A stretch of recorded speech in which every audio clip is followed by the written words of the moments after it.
Good morning students, welcome to our Sheba group of school online class. Today we are going to see the continuation of our second unit electricity. ஓகேவா, போன கிளாஸில் நம்ம எலக்ட்ரிசிட்டியோட introduction அதே மாதிரி வேறு என்ன பார்த்துருந்தோம், conversations between the Selvan and Selvi twins with grandfather and engineer. ஓகேவா, இவங்களுக்குள்ளே நடந்த கான்வர்சேஷன் எப்படி எலக்ட்ரிசிட்டி வந்தது, எலக்ட்ரிசிட்டினா என்னது, அந்த எனர்ஜியா இல்லை ஹீட்டா என்னதுன்றதை பற்றி நம்ம பார்த்துருந்தோம். அதில் இன்ஜினியர் என்ன சொல்லியிருந்தாரு, ஒரு 4 பவர் ஸ்டேஷன்ஸை பற்றி சொல்லியிருந்தாங்க. Thermal, hydel, wind and atomic power. ஓகேவா, இந்த 4த்தையும் பற்றி அவர் எக்ஸ்பிளைன் பண்ணியிருந்தார். அதே மாதிரி அது எங்கெங்கே இருந்ததுன்னு டிஸ்ட்ரிக்டோட மென்ஷன் பண்ணியிருந்தாங்க. நெக்ஸ்ட்டு அதோட யூசஸ் ஒன்றும் எப்படி ஒர்க் ஆச்சு, தெர்மல் என்ன ஒர்க் ஆச்சு, அதே மாதிரி ஹைடல் டேம்லேருந்து ஒர்க் ஆச்சு, தெர்மல் பேர்னிங் ஆஃப் கோல் டீசலால் ஒர்க் ஆச்சு. இதில் கிடைக்கிற எனர்ஜியை நம்ம எலக்ட்ரிக் எனர்ஜியாக கன்வெர்ட் பண்ணியிருந்தோம். அதே மாதிரி அட்டாமிக்கில் பாய்லிங் ஆஃப் வாட்டர், அதிலேருந்து எலக்ட்ரிக் எனர்ஜி வந்தது. இதெல்லாம் நம்ம டீட்டெயிலாக பார்த்துருந்தோம். அதே மாதிரி நான் வேறு என்ன சொல்லியிருந்தேன், செல்னா என்னதுன்னா எ device that கன்வை chemical energy into the electric energy. ஓகேவா, எலக்ட்ரிக்கல் எனர்ஜியாக ஒரு கெமிக்கல் எனர்ஜியை எலக்ட்ரிக்கல் எனர்ஜியாக கன்வெர்ட் பண்ணுறது தான் செல் அப்படின்ட்டு சொல்லுவாங்க. செல்லுனா என்னதுன்னா நம்ம கிளாக்கில் யூஸ் பண்ணுறது, வாட்ச்சு எதுவாக இருந்தாலும் சரி, அதுக்குள்ளே நம்ம செல்ஸு பேட்ரிஸ் அதெல்லாம் யூஸ் பண்ணியிருப்போம்ல, அதை தான் சொல்கிறாங்க. அதோட டெஃபினிஷன் தான் எ device that which conveying the chemical energy into the electrical energy. இதுதான் இதோட டெஃபினிஷன். ஓகேவா, இப்போது இதில் 2 டைப்ஸாக இருக்குது. என்னென்ன டைப்னா primary cell and secondary cell. மொத்தம் 2 types, primary cells and secondary cells. அதுக்கு முன்னாடி இந்த கெமிக்கல் எனர்ஜி எப்படி ஒர்க் ஆகுது அப்படின்றத நான் உங்களுக்கு எக்ஸ்பிளைன் பண்ணிடுறேன். Chemical solution which produce positive and negative ions. Already நம்ம டேர்ம் 1ல் நம்ம பார்த்துருந்தோம். கெமிக்கல் ஒரு எனர்ஜியில் ஆட்டமில் பாசிட்டிவும் இருக்கும் நெகட்டிவும் இருக்கும் அப்படின்றத நம்ம அயான்ஸு ஆட்டம்ஸ் அதிலலாம் நம்ம பார்த்துருந்தோம்ல அந்த லெசனில். அதே தான் இதுலேயும் எல்லாத்துலேயும் என்ன இருக்கும், ஒரு positive and negative ions produce ஆகும். அதை நீங்கள் எப்பயுமே மறக்காதீங்க. எல்லா இதுலேயும் என்னென்ன இருக்கும், ஒரு பாசிட்டிவும் இருக்கும் ஒரு நெகட்டிவும் இருக்கும். இதை தான் என்னென்னு சொல்லுவாங்கன்னா எலக்ட்ரோலைட். ஒரு கெமிக்கல் சொல்யூஷனில் பாசிட்டிவ் அண்டு நெகட்டிவ் அயான் இருக்குது, அதை யூஸ் பண்ணுறது தான் எலக்ட்ரோலைட். ஓகேவா, இதில் 2 டிஃப்ரெண்ட் மெட்டல் பிளேட்ஸ் இன்செர்ட் பண்ணுறாங்க அந்த எலக்ட்ரோலைட்ஸ் ஆஸ் எலக்ட்ரோட். எலக்ட்ரோட்ஸாக 2 டிஃப்ரெண்ட் மெட்டல் பிளேட்ஸை இன்செர்ட் பண்ணி வைக்கிறாங்க டு ஃபார்ம் எ செல். ஒரு செல் ஃபார்ம் பண்ணுறதுக்காக 2 இதை மெட்டல் பிளேட்ஸை இது பண்ணுறாங்க, இன்செர்ட் பண்ணுறாங்க. இந்த இதில் கெமிக்கல் ரியாக்ஷன் நடக்கும் போது என்ன ஆகும்னா, positive charge and the other gets negative charge produce a continuous flow of electric current. Suppose இதான் பாசிட்டிவ் இதான் நெகட்டிவ்னு வச்சுக்கோங்க. இப்போ அதில் என்ன ஆகும், ஒரு கெமிக்கல் ரியாக்ஷன் நடக்குது. அந்த எலக்ட்ரோடை நம்ம இன்சர்ட் பண்ணி வச்சுருக்கோம்ல, அது மூலியமாக ஒரு கெமிக்கல் ரியாக்ஷன் நடக்கும் போது பாசிட்டிவுக்கும் அண்டு நெகட்டிவுக்கும் என்ன ஆகும்னா ஒரு ஃப்ளோ நடக்கும் டியூ டு கெமிக்கல் ரியாக்ஷன். அந்த ஃப்ளோ நடக்கிறதுனால என்ன உங்களுக்கு கிடைக்குதுன்னா எலக்ட்ரிக் கரண்ட் உங்களுக்கு கிடைக்குது. ஓகேவா,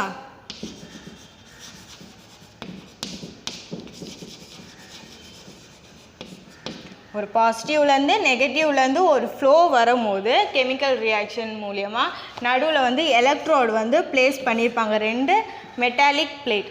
அதனால் உங்களுக்கு கிடைக்கிறது என்னென்னா எலக்ட்ரிக் கரண்ட். இப்படி தான் செல்லில் அந்த கெமிக்கல் எனர்ஜி மூலியமாக எலக்ட்ரிக்கல் எனர்ஜி நம்மளுக்கு கிடைக்குது.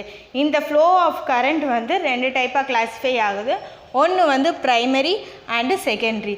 இது 2த்துலேயும் அதே ரியாக்ஷன்ஸ் தான் நடக்கும். அந்த எலக்ட்ரோட் மூலியமாக பாசிட்டிவும் நெகட்டிவும் ஃப்ளோ ஆகும்போது கிடைக்கிற இது தான் இந்த 2த்துலேயும் நடக்கும். ஆனால் ப்ரைமரினா என்னது, செகண்டரி என்னதுன்றதை நான் இப்போ சொல்கிறேன். ப்ரைமரினா என்னதுன்னா நம்மளால் ரீசார்ஜ் பண்ணவே முடியாது. ரீசார்ஜ்னால் என்னது, ஒன்ஸ் அது ஃபினிஷ் ஆகிடுச்சுன்னா மறுபடியும் நம்ம அதுக்கு சார்ஜ் பண்ணி மறுபடியும் யூஸ் பண்ணுறோம்ல, அந்த மாதிரி ப்ரைமரி செல்லில் யூஸ் பண்ண முடியாது. இது வந்து ரீயூசபிள் கிடையாது, ஒன்லி ஒன் டைம் யூஸபிள். ஓகேவா? ஒரு தடவை நம்ம யூஸ் பண்ணிவிட்டு அது முடிஞ்சு போயிடுச்சுன்னா, அந்த கெமிக்கல் சொல்யூஷன் வந்து முடிஞ்சு போச்சுன்னா நம்ம அதோட யூஸ் பண்ண முடியாது, அது ஓவர் ஆகிடும். ஓகேவா? இதெல்லாம் எதுலலாம் வருதுன்னா கிளாக்ஸில் யூஸ் பண்ணுற செல்ஸு, வாட்சஸ்ஸு, டாய்ஸ் பின்னாடி நம்ம பேட்ரி செல்ஸ் எல்லாம் யூஸ் பண்ணோம்ல, வெறும் ஒரு பட்டன் மாதிரி இருக்கும், ஒரு மெட்டல் மாதிரி இருக்கும், அது சின்ன பட்டன் மாதிரி இருக்கும், அந்த மாதிரி நம்ம நிறையா யூஸ் பண்ணுவோம். இதெல்லாம் தான் வந்து ப்ரைமரி செல்லுன்னு சொல்லுவாங்க. சரியா? இதில் 9 வோல்ட் வரைக்கும் இருக்குது. அந்த ரீயூசபிள் பண்ண முடியாத செல்ஸில் 9 வோல்ட் வரைக்கும் இருக்குது. இது என்னென்னா பட்டன் செல்ஸ் இருக்குது, கிளாக்ஸு பின்னாடி வைக்கிறது, டாய்ஸு, வாட்சஸ், இதெல்லாம் வந்து ப்ரைமரி செல்ஸை நம்ம யூஸ் பண்ணுறோம். செகண்டரி செல்ஸ்னால் என்னதுன்னா the cell that can be recharge many time, அதுதான் வந்து செகண்டரி செல்ஸ்னால் நம்ம எப்பப்பெல்லாம் நமக்கு தேவைப்படுதோ அப்பப்பெல்லாம் அதை ரீசார்ஜ் பண்ணிவிட்டு நம்ம அதை யூஸ் பண்ணிக்கலாம், அதுதான் செகண்டரி செல்ஸ். இதுதான் 2 டைப்ஸ். ஒன்று வந்து ஒரு தடவை தான் யூஸ் பண்ண முடியும், இன்னொன்று நம்ம அடிக்கடி யூஸ் பண்ணிக்கலாம். These cells can be recharged by passing electric current. ஒரு எலக்ட்ரிக் கரண்ட்டை வந்து அந்த பேட்டரிலையோ செல்ஸ்லையோ வந்து நம்ம பாஸ் பண்ணுறது மூலியமாக நம்ம அகெயின் அண்ட் அகெயின் யூஸ் பண்ணிக்கலாம் அப்படின்னு சொல்கிறாங்க. இதில் வந்து சைஸ் வந்து நிறையா இருக்குது, ஸ்மாலராகவும் இருக்குது. இந்த ப்ரைமரிலாம் வந்து மோஸ்ட்டாக வந்து சின்னதாக தான் இருக்கும், எப்பயுமே வந்து லார்ஜர் சைஸில் இருக்காது, முடிஞ்ச வரைக்கும் அது ஸ்மால் சைஸில் தான் இருக்கும். ஆனால் செகண்டரி செல்ஸில் வந்து ஸ்மால் சைஸ்லேருந்து லார்ஜ் சைஸ் வரைக்கும் நம்மளுக்கு பேட்ரிஸ் கிடைக்குது. சரியா? இதில் வந்து என்ன பண்ணுவாங்கன்னா மொபைல்ஸில் யூஸ் பண்ணுறோம், நம்ம மொபைல்ஸ் பின்னாடி பேட்ரி இருக்குல்ல, நம்ம மொபைல்ஸ் எப்பப்பெல்லாம் வந்து சார்ஜ் கம்மியாகுதோ அப்பப்பெல்லாம் நம்ம சார்ஜ் ஏற்றி அதை யூஸ் பண்ணிக்கிறோம், அது ஒரு எக்ஸாம்பிள். அதே மாதிரி பஸ்ஸில் கூட நம்ம யூஸ் பண்ணுறோம். ஸோ காரில் யூஸ் பண்ணுறாங்களா அந்த பேட்ரிஸ் கூட என்னது செகண்டரி செல்ஸ் தான். இதுக்கான டிஃப்ரென்ஸ் நல்லா தெரிஞ்சுக்கோங்க. செல்ஸ்னால் அந்த கெமிக்கல் ரியாக்ஷன் எப்படி நடக்குதுன்றதை நான் சொல்லிட்டேன். இது வந்து பேசிக். இதுக்கப்புறம் உங்களுக்கு ஒன்றும் நல்லா டீப்பாக போகும் ஒரு கிளாஸ்லேயும். ஸோ இதை பேசிக்காக புரிஞ்சுக்கோங்க. Positive and negative. இதில் வந்து நடுவில் வந்து 2 மெட்டாலிக் பிளேட்ஸை வச்சுருப்பாங்க, அது எலக்ட்ரோலைட்ஸு, அதை வந்து என்னென்னு சொல்லுவாங்க, எலக்ட்ராட்ஸ் அப்படின்னு சொல்லுவாங்க. ஸோ இது மூலமாக ஒரு கெமிக்கல் ரியாக்ஷன் நடக்கும் போது பாசிட்டிவ்லேருந்து நெகட்டிவ்க்கு ஒரு ஃப்ளோ வந்து நடக்குது, கரண்ட் ஃப்ளோ. ஸோ அந்த ஃப்ளோவை தான் வந்து என்னென்னு சொல்கிறாங்க, எலக்ட்ரிக் கரண்ட்டுன்னு சொல்கிறாங்க. இது வந்து செல்ஸில் யூஸ் பண்ணுறாங்க. செல்ஸில் 2 types, primary and secondary. Primary செல்னால் என்னது, நம்மளால் ரீசார்ஜ் பண்ணிட முடியாது, ஒன்ஸ் மட்டும்தான் யூஸ் பண்ண முடியும், ரீயூசபிள் கிடையாது. இது வந்து கிளாக்கு, டாய்ஸு அதிலெல்லாம் வந்து யூஸ் பண்ணுறாங்க, வாட்சஸ் எல்லாத்துலேயும். செகண்டரி செல்ஸ் வந்து நம்மளால் ரீயூசபிள் பண்ணிக்க முடியும், நம்மளுக்கு எப்பப்பெல்லாம் தேவையோ அப்பப்பெல்லாம் சார்ஜ் பண்ணி நம்ம யூஸ் பண்ணிக்க முடியும். இதோட எக்ஸாம்பிள் வந்து காரில் யூஸ் பண்ணுற பேட்ரிஸ் அண்ட் மொபைல் ஃபோனில் இருக்குது. இந்த மாதிரி நிறைய லேப்டாப்ஸ், எமர்ஜென்சி லேம்ப்பு அதிலெல்லாம் வந்து யூஸ் பண்ணிக்கலாம். நெக்ஸ்ட்டு பேட்ரிஸை பற்றி பார்ப்போம். இப்போ நம்ம செல்ஸை பற்றி பார்த்துக்கோம், நெக்ஸ்ட்டு பேட்ரிஸை பற்றி பார்ப்போம். பேட்ரிஸில் வந்து என்னென்னு சொல்கிறாங்கன்னா, இதில் 2 or more செல்ஸ் வந்து கம்பைன் டுகெதர். இதில் ஒரு செல்ஸ் இல்லாமல் 2 or more செல்ஸ் வந்து கம்பைன் ஆகிருக்கும். இதில் வந்து செல் இஸ் எ சிங்கிள் யூனிட். அது வந்து single unit that convey chemical energy into electrical energy. இதில் இருக்கிற பேட்ரிஸில் வந்து சிங்கிள் யூனிட் தான், அது வந்து கெமிக்கல் எனர்ஜியை வந்து எலக்ட்ரிக்கல் எனர்ஜியாக வந்து கன்வெர்ட் ஆகுது. Battery is a collection of cells. இது வந்து ஒரு செல். ஓகேவா? நான் இது வரைக்கும் எக்ஸ்பிளைன் பண்ணது ஒரு செல்ஸ். ஆனால் பேட்ரிஸ் என்னதுன்னா கலெக்ஷன்ஸ் ஆஃப் செல்ஸ். அப்படின்னா மோர் தென் 2 செல்ஸ். 2 செல்ஸ்க்கு மேலே நிறைய செல்ஸை கலெக்ட் பண்ணி யூஸ் பண்ணுறது தான் பேட்ரின்னு சொல்லுவாங்க. பேட்ரினா நம்ம ரிமோட் பின்னாடி அதெல்லாம் யூஸ் பண்ணுவோம்ல, அதை பாருங்கள், அதுதான் பேட்ரி. அதில் வந்து பாசிட்டிவ் சார்ஜ், நெகட்டிவ் சார்ஜ் இருக்கும். ஒரு பேட்ரி இப்படி தான் இருக்குன்னா இதில் பாசிட்டிவ் இருக்கும், இந்த சைடு நெகட்டிவ் இருக்கும். அதே மாதிரி இன்னொரு பேட்ரிலையும் நெகட்டிவ் பாசிட்டிவ் இப்படி இருக்கும். சரியா? எப்பயுமே பாசிட்டிவ் நெகட்டிவில் தான் வந்து ஒர்க் பண்ணும். பாசிட்டிவும் நீ வச்சுருந்தீங்கன்னா கண்டிப்பாக அதில் எலக்ட்ரிக் கரண்ட்டு நடக்காது. என்ன சொல்லியிருந்தேன், பாசிட்டிவ்லேருந்து தான் வந்து நெகட்டிவ்க்கு ஃப்ளோ ஆகும் கெமிக்கல் ரியாக்ஷன். ஸோ இது ஆப்போசிட் சைடு தான் நம்ம கண்டிப்பாக வச்சுருக்கணும். நெக்ஸ்ட்டு நம்ம எலக்ட்ரிக் சர்க்யூட்டை பார்ப்போம். எலக்ட்ரிக் சர்க்யூட் வந்து இப்போ நம்ம பேட்ரிஸ் எல்லாத்தையும் பார்த்துருக்கோம். இதில் வந்து எப்படி கனெக்டர் நான் சொல்லியிருந்தேன் பாசிட்டிவ் நெகட்டிவ்க்கு தான் போகும்ட்டு அந்த மாதிரி நம்ம டீட்டெயிலாக பார்ப்போம் சரியா. இப்போது மறுபடியும் grandfather asked Selvi to bring a torch light. ஒரு குட்டி ஸ்டோரி மாதிரி ஓகேவா. கிராண்ட் ஃபாதர் வந்து செல்விக்கிட்ட என்ன சொல்கிறாங்க, ஒரு டார்ச்சை எடுத்துகிட்டு வா அப்படின்ட்டு சொல்கிறாங்க. செல்வியும் போய் என்ன பண்ணுறா, டேபிளில் இருக்கிற டார்ச்சை எடுத்துகிட்டு வரும்போது கை வந்து ஸ்லிப் ஆகிடுது. ஸ்லிப் ஆனதோடனே டார்ச் கீழே வந்தோன்னா உள்ளே இருக்கிறது எல்லாமே ரிமூவ் ஆகிடுச்சு. ஸோ அவருக்கு வந்து பயம் வந்தோடனே கடகடன்னு எடுத்து பேட்டரிஸை உள்ளே இன்செர்ட் பண்ணுறான். இன்செர்ட் பண்ணோன்னே என்ன ஆகுது, ஆன் ஆக மாட்டேங்குது டார்ச்சு.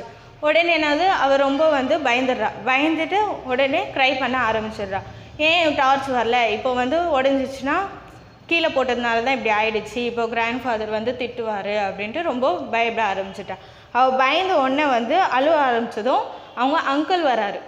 அங்கிள் வந்து ஏன் அழுவுற அப்படின்னா, இந்த மாதிரி நான் கீழே போட்டுட்டேன், ஸோ இது ஒர்க் ஆக மாட்டேங்குது அப்படின்ட்டு செல்வி சொல்கிறார். செல்வி சொன்னோன்னே அங்கிள் என்ன பண்ணுறாரு, அந்த டார்ச்சை வாங்கி மறுபடியும் அதில் இருக்கிற பேட்ரிஸை ரிமூவ் பண்ணி வந்து மறுபடியும் பேட்ரி போட்டதும் ஒர்க் ஆகுது. உடனே அவள் ஃபேஸில் ஒரு க்ளோ தெரியுது. க்ளோனா என்னது, ஹாப்பி ஆகிடுறா அவள், ஏன்னா டார்ச் ஒர்க் ஆகுதுல அதனால ஹாப்பி ஆகிடுறா. எப்படி இது நடக்குது அப்படின்றத கேட்குறா.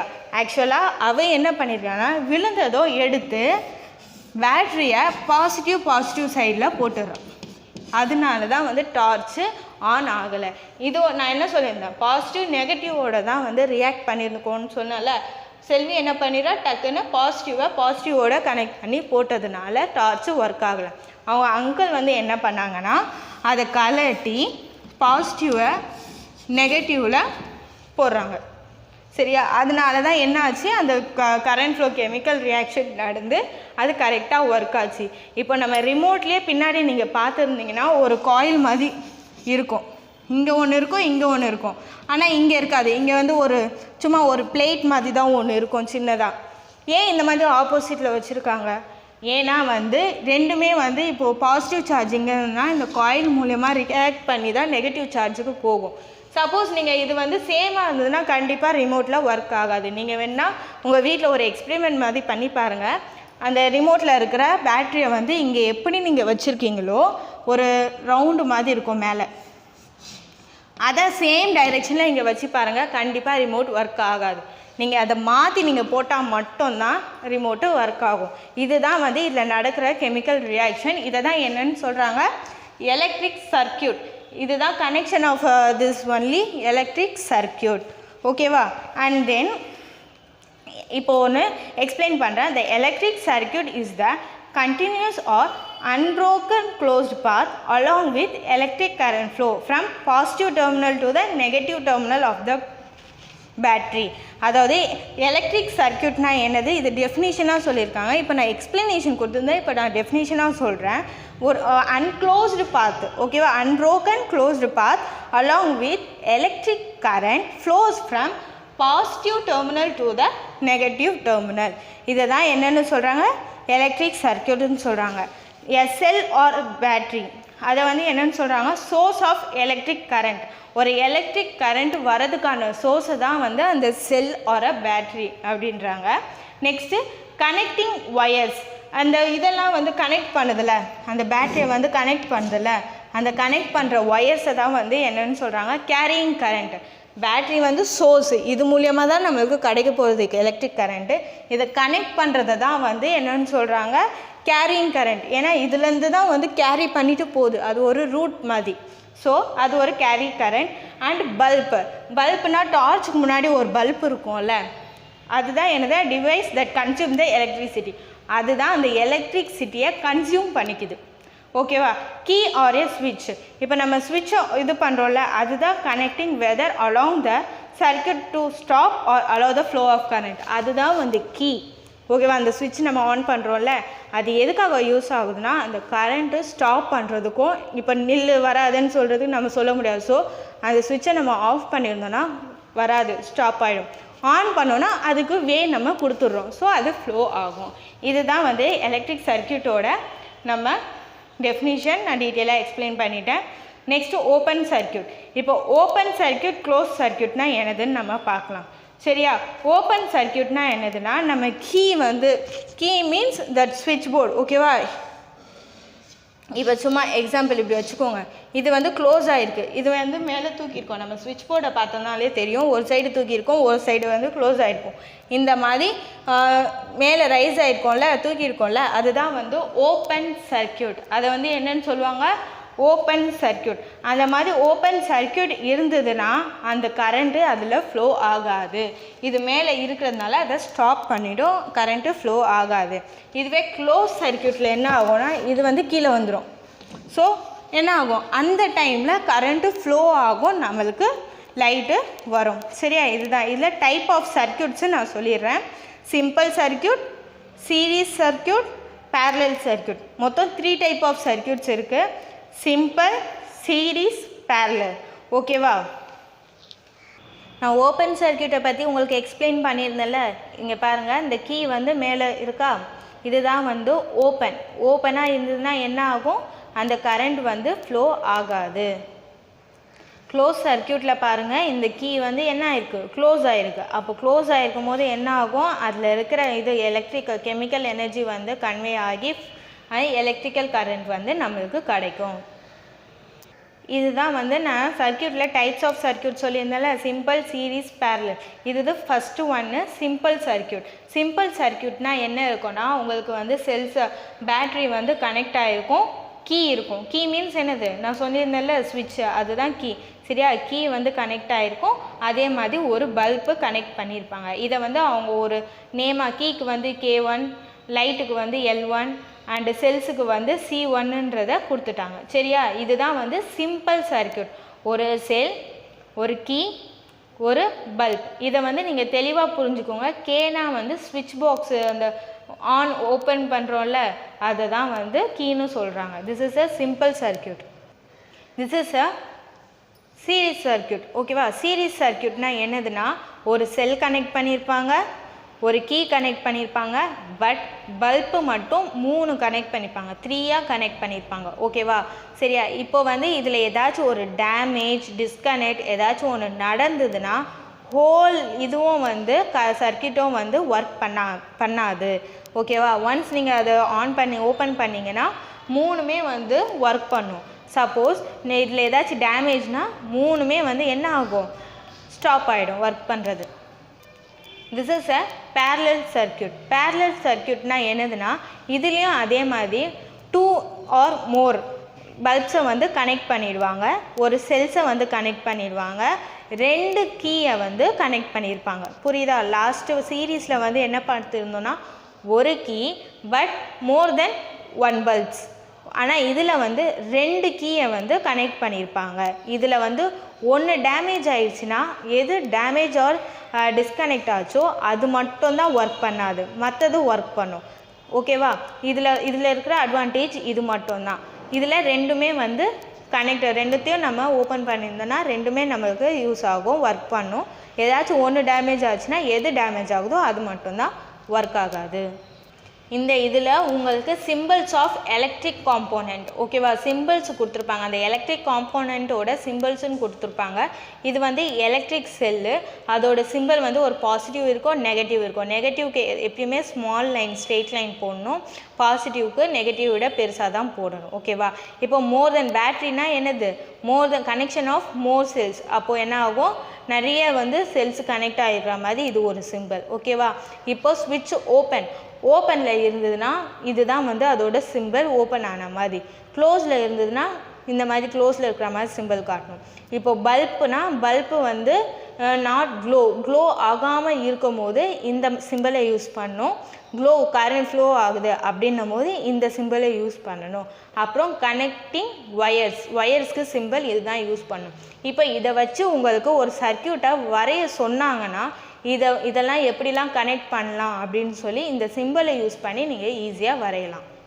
இப்போ கண்டக்டர் அண்ட் இன்சுலேட்டர். கண்டக்டர்னால் என்னதுன்னா, இன்சுலேட்டர்னால் என்னதுன்ட்டு நான் எக்ஸ்பிளைன் பண்ணுறேன். ஃபஸ்ட்டு கண்டக்டர்னால் என்னென்னா, ஒரு material which allow electric charge to pass through them and are called conductor. ஒரு இதில் வந்து எலக்ட்ரிசிட்டி பாஸ் ஆகணும். Example iron, aluminium, impure water, copper, இதிலெல்லாம் வந்து என்ன ஆகும், எலக்ட்ரிக் கரண்ட்டு வந்து ஃப்ளோ ஆகும். அது வந்து என்ன பண்ணோன்னா அது ஃபுல்லாக எலக்ட்ரிக் கரண்ட்டை எடுத்து மற்ற ஒரு எண்டுக்கு சென்ட் பண்ணுறதுக்கு ஹெல்ப்ஃபுல்லாக இருக்கும். இன்சுலேட்டர்னால் என்னதுன்னா நான் கண்டக்டர். கண்டக்டர்னால் என்னென்னு சொன்னேன், கரண்ட்டை வந்து பாஸ் பண்ணுறதுக்கு யூஸ் பண்ணோம். அதே மாதிரி இன்சுலேட்டர்னால் என்னதுன்னா நான் கண்டக்டர். அதுலேயே உங்களுக்கு தெரியும் அந்த கரண்ட்டு வந்து பாஸ் ஆகாது. வுட்டு, கிளாஸு, ரப்பர், க்ளே இதிலெல்லாம் வந்து என்ன ஆகாது, கரண்ட் வந்து ஒரு எண்டுலேருந்து இன்னொரு எண்டு உள்ளே அதை பாஸ் பண்ண விடாது. ஓகே ஸ்டூடெண்ட்ஸ், இந்த கிளாஸ் வந்து இதோட கம்ப்ளீட் ஆகுது. நீங்கள் ஒன்ஸ் கிளான்ஸ் நீங்கள் பார்த்தா தான் உங்களுக்கு எல்லாமே புரியும். அதே மாதிரி நான் சிம்பிள்ஸ்லாம் காமிச்சிருந்தேன்ல, அந்த சிம்பிள்ஸ் எல்லாம் நல்லா நீங்கள் பார்த்து வச்சுட்டா இப்போ உங்களுக்கு ஒரு சர்க்யூட் டயக்ராம் வரைய சொன்னாலே உங்களால் ஈஸியாக ஒரு டயக்ராமை வரைய முடியும். I hope you that you all are understand today video classes. See you in the next class. Thank you.